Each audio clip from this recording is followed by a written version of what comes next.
नमस्कार साथियों, स्वागत है आप सभी का बातें बाजार की पर। मैं हूं अंकित अवस्थी, आप हैं मेरे साथ में बातें बाजार की में बाजार की एक ऐसी घटना का जिक्र करने के लिए जिसका आपको पता होना काफी जरूरी है, और विशेष रूप से तब जब आप बाजार के अंदर किसी ना किसी तरह से खरीद फरोख्त कर रहे हैं या बाजार की जानकारी रखना चाहते हैं। क्योंकि कई बार बिलों में गोलमाल कर देना या गोलमाल कर देना कैसे किसी कंपनी को कहां से कहां ले जाता है, आज आपको एक ऐसी घटना के बारे में हम बताएंगे कि आप उसे देख करके हैरान तो रह ही जाएंगे, साथ में यह भी विचार करेंगे कि क्या कोई व्यक्ति इतनी सारी एजेंसीज को इतने लंबे समय तक आंखों में धूल झोंक कर रख सकता है, और विशेष रूप से तब जब उस व्यक्ति को सम्मानित करने के नाम पर जाने कितने प्रकार के सम्मान मिले हों। अब मैं खैर बहुत सारी बातें पहले ही डिस्क्लोज नहीं करूंगा, अदरवाइज कहानी आपके लिए थोड़ी अधूरी सी रहेगी। बस इतना सा मानकर चलिएगा कि आज इस व्यक्ति के बारे में आप जानने जा रहे हैं, जिस कहानी को आज आप मुझसे डिस्कस कर रहे हैं, इसमें हम सत्यम घोटाले की बात करेंगे। काफी सारी टेक्निकल चीजें भी आज आपको इसके माध्यम से बताई जाएंगी। कहानी को बड़ा ही सारगर्भित तरीके से हम प्रस्तुत करने का प्रयास कर रहे हैं। चलिए शुरू करते हैं।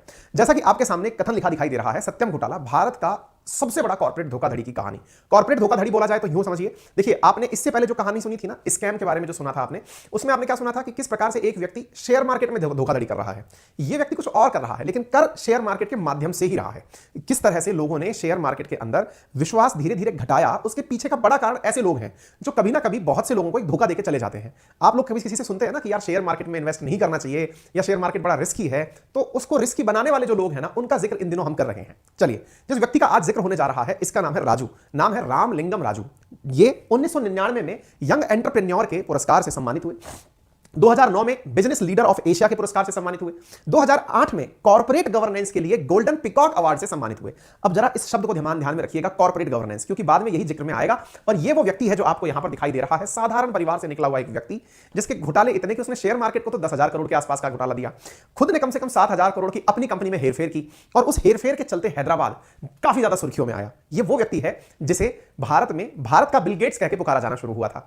आज अगर मैं फिलहाल के लिए इस कहानी को आगे बढ़ाऊं, इससे पहले अगर यह कह दूं कि भारत में अगर टेक कंपनीज की बात करें जो कि आईटी से रिलेटेड हैं, तो उनमें से प्रमुख नाम आपको सुनाई पड़ते हैं, इन्फोसिस का, विप्रो का।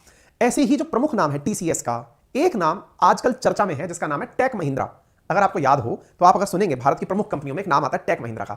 असल में जो ये टेक महिंद्रा शब्द नामक कंपनी है, ये वही सत्यम कंप्यूटर्स है जिसकी हम कहानी सुना रहे हैं, क्योंकि इसी को वर्ष 2009 के अराउंड टेक महिंद्रा ने लगभग 3,000 करोड़ में खरीद लिया था। तब से सत्यम कंप्यूटर्स नामक शब्द तो गायब हो गया, लेकिन वो प्रोडक्ट आज भी मार्केट में अवेलेबल है। रामलिंगम राजू जेल से जाके बाहर आ चुके हैं, 2015 से अपनी मस्त जिंदगी जी रहे हैं। क्या कहानी है, चलिए सुनाते हैं। तो साथियों, आपके सामने जिस व्यक्ति का हम जिक्र कर रहे हैं, इसकी कहानी कुछ इस प्रकार से है कि जब इसे कहा गया कि आपने ये सब कर दिया है, इसकी कहानी को लोगों के बीच में लाया गया, तो इससे पूछा गया कि आपको डर नहीं लगा कि आप इतना कुछ खतरनाक करने जा रहे हो। इसने कहा, फ्रॉड जो मैं कर रहा था वो बिल्कुल ऐसे था जैसे कि मैं टाइगर की सवारी कर रहा हूं।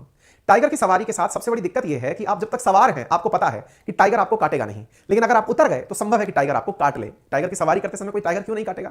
आप खुद से सोचिएगा, दिमाग लगाइएगा तो समझ पाएंगे कि टाइगर का गर्दन इतना नहीं घूमेगा कि आपको खा जाए। आप उसके ऊपर सवार हैं, उतरने के बाद वो आपको खा सकता है। तो ये एक ऐसे फ्रॉड में था कि जब तक मैं फ्रॉड में हूं तब तक मुझे कोई नहीं पकड़ पाएगा, लेकिन जैसे ही फ्रॉड से किनारा करूंगा मेरी सारी चिट्ठियां खुलकर आ जाएंगी। कैसे किनारा किया वो भी हम आपको बताएंगे। फिलहाल के लिए इसकी महानता के ऊपर कि इसने किस तरह का बड़ा कांड किया, इसके ऊपर नेटफ्लिक्स पर ओरिजिनली एक वीडियो डला भी हुआ है, बैड बॉय बिलियनियर्स के नाम से। कभी समय मिले तो भारत के जो भी चूनाखोर रहे हैं उनकी जानकारियां वहां डली हुई हैं। चलिए साहब, सत्यम घोटाले के बारे में शुरुआत करते हैं।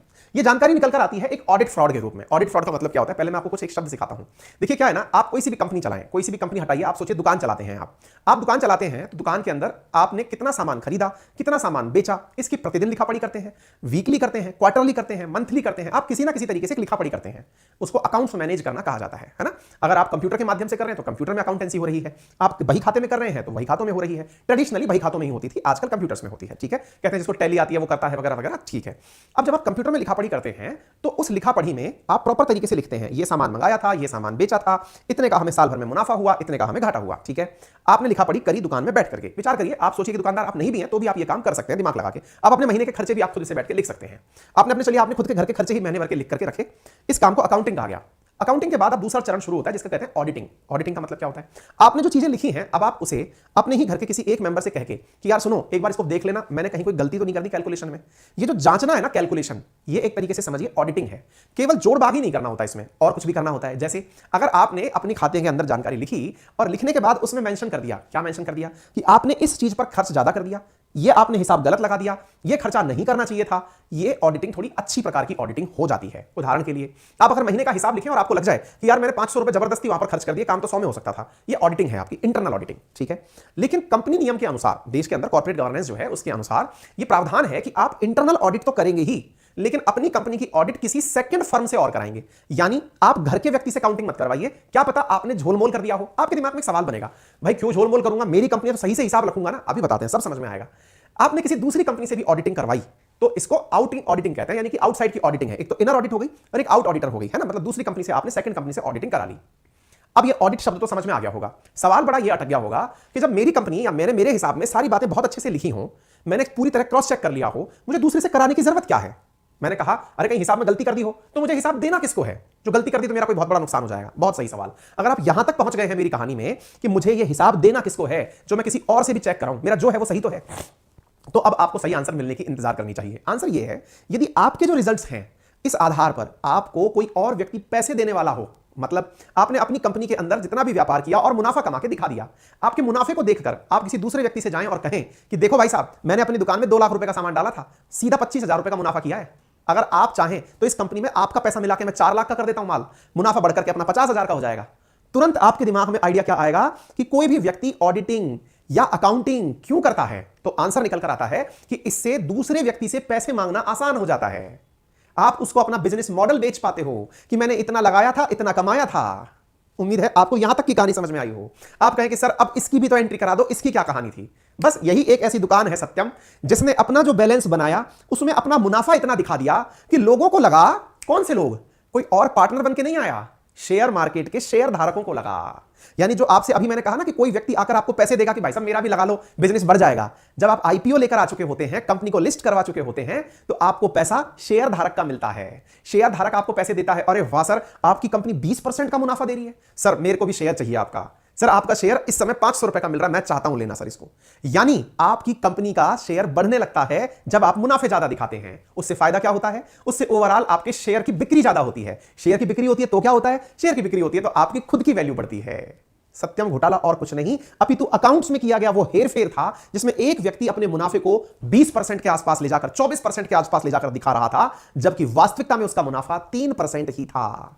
सवाल बड़ा है, 24% मुनाफा दिखाया तो क्या ऑडिटिंग वालों को पकड़ में नहीं आया? अरे साहब बहुत सही सोच रहे हैं आप, पकड़ में आया। आता तो तब ना जब वो ऑडिटिंग फ्रॉड ना कर रहा होता। उसने तो ऑडिट करने वालों को भी खरीद रखा था। सर इंटरनल ऑडिट ही तो खरीद सकते हो, आउटसाइडर को कैसे पकड़ोगे? देखिए जनाब बात ऐसी है, ये व्यक्ति खुद टेक्नोलॉजी का था, इसने अपने बिल और सॉफ्टवेयर ऐसे बना रखे थे कि किसी को नजर ही नहीं आता था। जानकर आश्चर्य होगा आपको कि ये जब बिल लगाता था तो उन बिलों को इस प्रकार से व्यवस्थित करता था कि उनके ऊपर मार्क लगे हुए होते थे। किसी बिल पर मार्क लगा हुआ है एच और किसी बिल पर लगा हुआ है एस। एच मार्क का मतलब है कि इस बिल को तो छुपा के रख लो, और जहां एस लगा हुआ है इसका मतलब है इस बिल को दुनिया को दिखाओ। इसने कुछ तारीखें फिक्स की हुई थी जिस समय पर एच नामक जो बिल है, यानी हाइड करने वाले जो बिल हैं, उनको जनरेट किया जाता था। यानी कि जिस समय फाइनल बैलेंस शीट दिखाने का समय होता था, अचानक वो एच मार्क लगे हुए बिल अचानक डाल दिए जाते थे, जिससे कि प्रॉफिट बढ़ा हुआ दिखता था। वास्तविकता में कंपनी 3% के मुनाफे पर चल रही थी, 24% पर दिखाकर दुनिया को अपने शेयर बेच रहा था यह प्राणी। फिर पकड़ में कैसे आया, जानने के लिए कहानी पूरी देखें। चलिए आगे बढ़ते हैं। उम्मीद है आपको ये सारी बातें समझ में आ रही हो। अगर समझ में आ रही होंगी तो कहानी को आप आगे सुन पाएंगे, इसलिए आपसे गुजारिश है बातें बाजार की कुछ जल्दी से अपने सभी साथियों से शेयर कर दें। चैनल पर नए हैं तो सब्सक्राइब कर लें, और वीडियो पसंद अभी तक आ चुका है तो लाइक करने में भी कंजूसी ना करें। चलिए आगे बढ़ाते हैं। तो देखिए साथियों, ये कहानी हुई यहां तक। तो सत्यम के ऊपर अमूल ने भी कार्टून बनाया था, सत्यम शर्म करो तुमने स्कैंडल कर दिया है, ठीक है। अच्छा अब सत्यम की कहानी जानते हैं। हमने कहानी के अंदर घोटाला कैसे हुआ वो तो आपको बताया, कहानी क्या है जरा इसको भी जिक्र कर लेते हैं। असल में आप सबको ध्यान होगा, अपने जितने भी कंप्यूटर्स हैं, अब कंप्यूटर्स हटाइए, अपने कैलेंडर की बात करते हैं अपन। अभी जैसे ना अपने साल चल रहा है 2022 चल रहा है, थोड़े दिनों बाद 2023 हो जाएगा। तो अपन जब ईयर लिखते हैं ना, 2022, 2023, 2024, अब अगले 10 साल तक हम ऐसे ही करने वाले हैं। फिर लिखेंगे 2030, ऐसे ही करते करते हमारे जो अंक हैं वो एटमैक्स 2 बदलते हैं पूरे 100 साल में, है कि नहीं। बहुत ज्यादा जोर हुआ तो 3 बदल जाएंगे, जैसे 2100, यही तो आएगा 100 साल बाद आएगा। इतना दूर का किसी ने सोचा नहीं था। असल में क्या हुआ साथियों, हमारे देश के नहीं दुनिया भर के जो कंप्यूटर बन रहे थे ना, उनको अचानक 1999 में ये रियलाइज हुआ कि भाई साहब हम तो मरने वाले हैं। बोले मरने वाले हैं कैसे? अरे बोले कांड हो गया। बोले क्या कांड हो गया? बोले दुनिया खत्म होने वाली है। बोले खत्म कैसे होगी? बोले खत्म होने के कारण यह है कि सारे कंप्यूटर्स जो 1999 तक के बने हुए हैं उनके अंदर तो बाइनरी कोडिंग हो रखी है। बाइनरी कोडिंग हो रखी है से मतलब क्या है? बोले मतलब यह है कि ये सब की सब जितने भी कंप्यूटर्स हैं ये सब की सब इस तरह से चल रहे हैं 1999।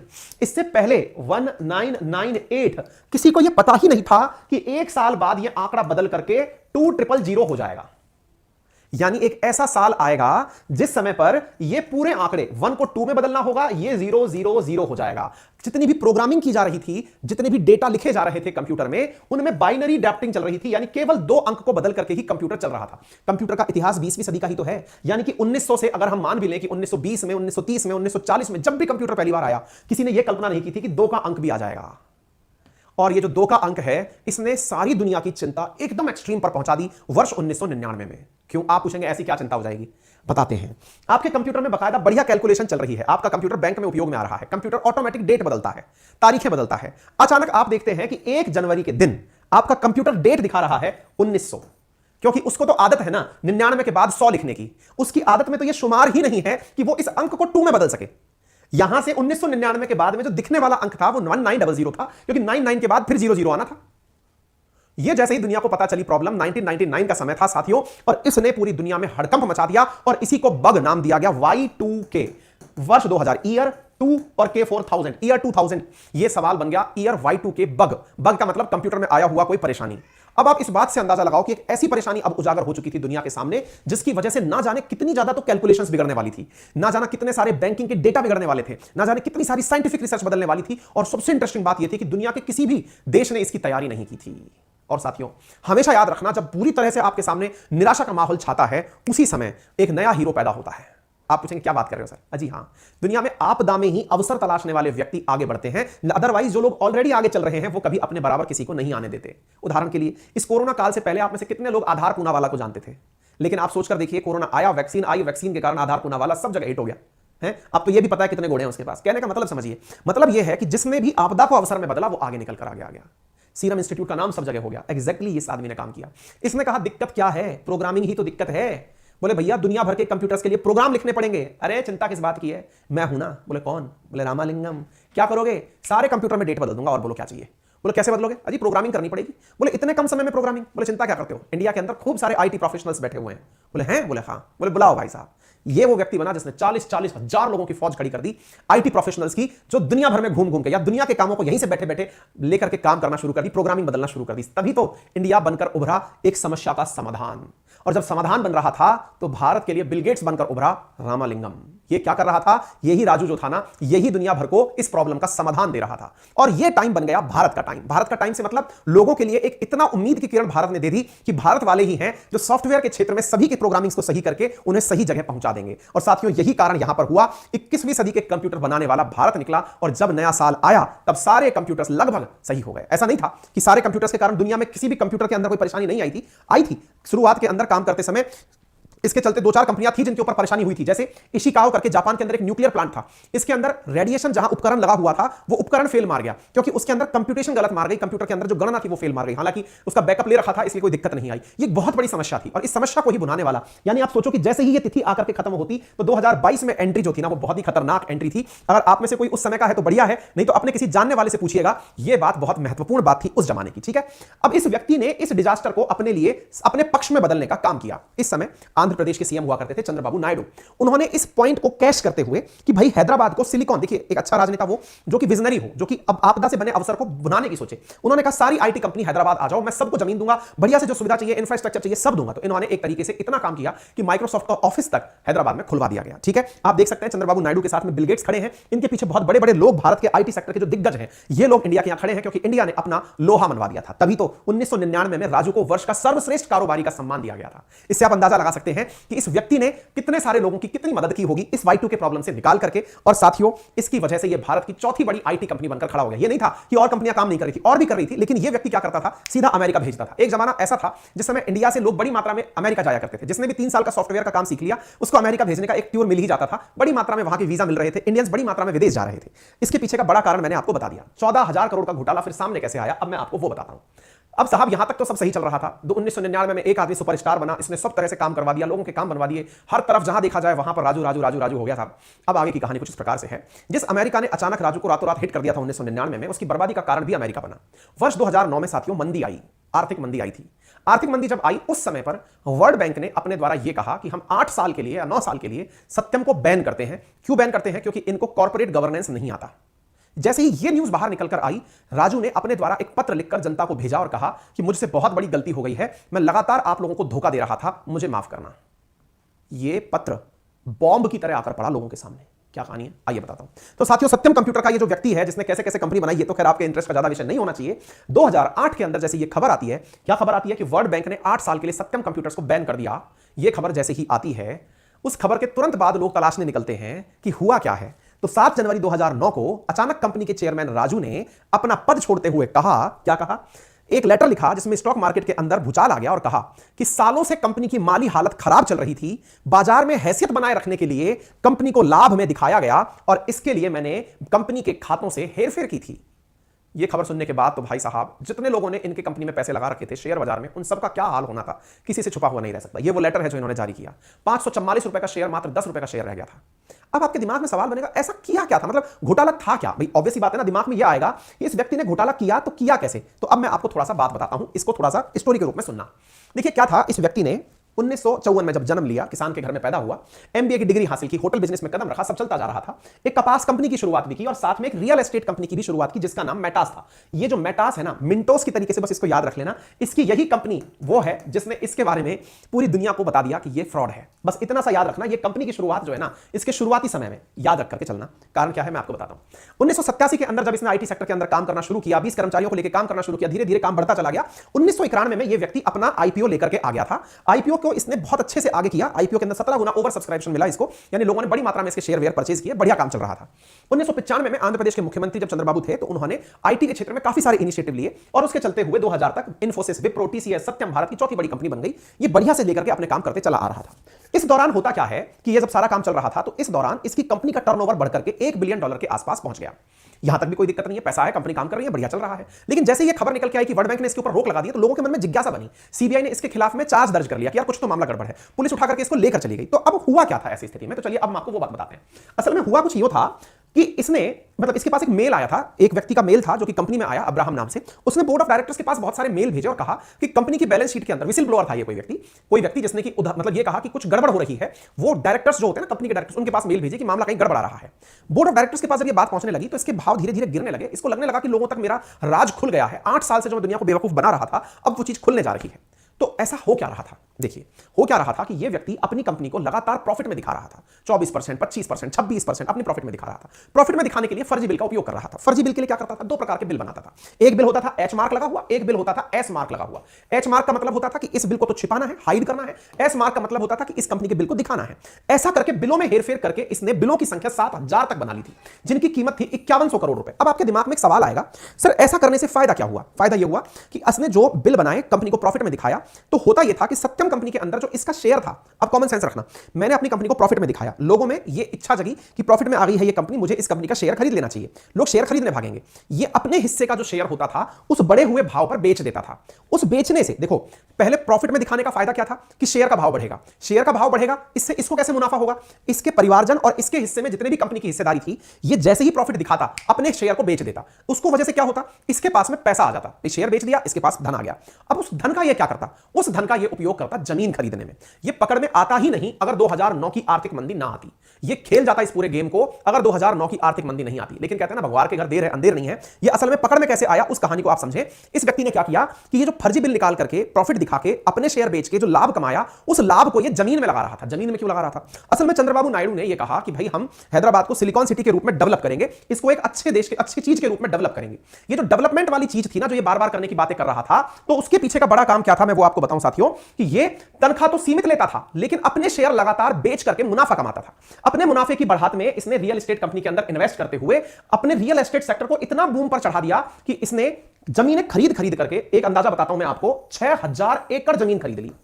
कितनी जमीन खरीद ली? 6000 एकड़ जमीन खरीद ली। आप पूछेंगे ये कैसे हो गया? अब उसकी कहानी सुनो। चंद्रबाबू नायडू ने एक नियम बना रखा था कि कोई भी कंपनी अगर जमीन खरीदना चाहे तो वो 58 एकड़ से ज्यादा जमीन नहीं खरीद सकता। इसने क्या किया, अपने सगे संबंधियों के नाम पर 300 कंपनियां बनाई और 300 कंपनियों के नाम से इसने 6000 एकड़ जमीन खरीद ली। 6000 एकड़ जमीन खरीदने का पैसा कहां से मिला? पैसा रियल एस्टेट से मिला। रियल एस्टेट के लिए मतलब पैसा कहां से मिला? उस प्रॉफिट में जो शेयर बेचे थे ना, उससे मिला। उस पैसे को लेकर के ये व्यक्ति क्या कर गया, आगे बढ़ गया। और अब जब आगे चल रहा था, तो इसके पीछे की कहानी क्या थी कि इसे ये सूचना थी कि भाई यहां से मेट्रो निकलेगी, तो इसने मेट्रो के आसपास के सारे प्रोजेक्ट खरीद लिए साहब। दूसरा घोटाला क्या किया, कंपनी में कर्मचारी 40,000 दिखा दिए 53,000, 13,000 कर्मचारियों की लगभग 20 करोड़ रुपए महीने की तनख्वाह अपने अकाउंट में डलवा ली। इस तरह से ये कंपनी से पैसा बाहर निकाल निकाल के प्रॉपर्टी में लगाता जा रहा था। फिर दिक्कत कहां आई, 2009 में जैसे ही मार्केट डाउन आया, प्रॉपर्टी का मार्केट धड़ाम हो गया। प्रॉपर्टी का मार्केट इतना नीचे चला गया कि इसे लगा कि यार जो मैंने पैसा इन्वेस्ट किया था ये तो बर्बादी हो गई। तो बोले अब क्या करें, अब इस बर्बादी से निपटने के लिए इसने उसी मेटॉस को जो शुरुआत में मैंने आपको बताई थी उसको सत्यम कंपनी में मिलाने का विचार किया कि मेटॉस के नाम पर ये सारी प्रॉपर्टी कर देता हूं और मेटॉस को सत्यम में मिला देता हूं, ताकि जितना भी प्रॉपर्टी खरीदा है वो मेटॉस का, मेटॉस सत्यम की, सारा सत्यम उसका, तो सारा काम सेटल हो जाएगा। लेकिन लोगों का ध्यान अचानक गया कि जब प्रॉपर्टी का मार्केट इतना बुरी तरह नीचे चला गया है तो सत्यम कंपनी इसको 7,000 करोड़ में खरीद कैसे रही है। जब प्रॉपर्टी का मार्केट इतना ही नीचे चला गया तो मेटॉस बिक कैसे रही है। बस यहां से लोगों के दिमाग में सवाल होने शुरू हुए। जब सवाल होने शुरू हुए तो वर्ल्ड बैंक की नजर में यह घटना आ गई। उसने कहा कि कॉर्पोरेट गवर्नेंस में कुछ गड़बड़ है, 8 साल के लिए सत्यम को बैन किया जाता है। इसको भी घबराहट आ गई कि यार जब मुझे उसने बैन कर दिया तो लोगों के सामने यह तो क्लियर हो गया कि मैंने कुछ बवंडर काटा है। इसने पत्र लिखकर जनता के सामने स्वीकार कर लिया कि मुझसे गलती हुई है। अब इस गलती का परिणाम यह निकला कि साहब इसको गिरफ्तार किया गया। अब क्या होता है साहब, इस व्यक्ति को मतलब शेयर तो नीचे चले गए, 544 का शेयर आकर के 10 रुपए के आसपास आ गया। दुनिया की चौथी कंपनी, मतलब इंडिया की चौथी कंपनी HCL बन गई, बड़ी कंपनी। ऑडिट में क्यों नहीं पकड़ पा रहे थे, क्योंकि इसने सॉफ्टवेयर कुछ ऐसे बना रखे थे कि कोई पकड़ ही नहीं सकता। 2009 में सत्यम को जो महिंद्रा टेक है, जिसको कि आप टेक महिंद्रा के नाम से जानते हैं, उसने परचेज कर लिया। एक प्रकार से 2889 में सत्यम का कारोबार खत्म हो गया। अब साहब 2015 में रामालिंगम राजू को 7 साल की सजा हुई। इंटरेस्टिंग फैक्ट यह है कि यह व्यक्ति केवल 1 महीने में ही जमानत पर बाहर आ गया। 1 महीने में जमानत पर बाहर आ गया, उसके बाद से बढ़िया सी अपनी हैदराबाद में जिंदगी जी रहा है।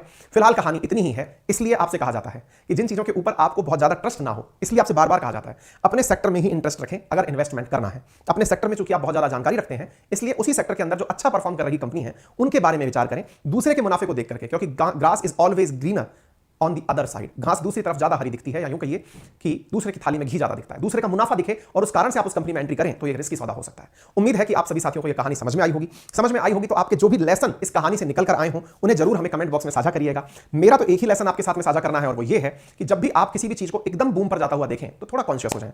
कॉन्शियस इसलिए हो जाएं क्योंकि ऐसी क्या परिस्थितियां बनी जिसकी वजह से ये अचानक बूम पर चली गई, उस पर थोड़ी नजर रखें तो शायद आपके लिए अच्छा होगा। फिलहाल के लिए इतना ही। अपना ख्याल रखें। जानकारी पसंद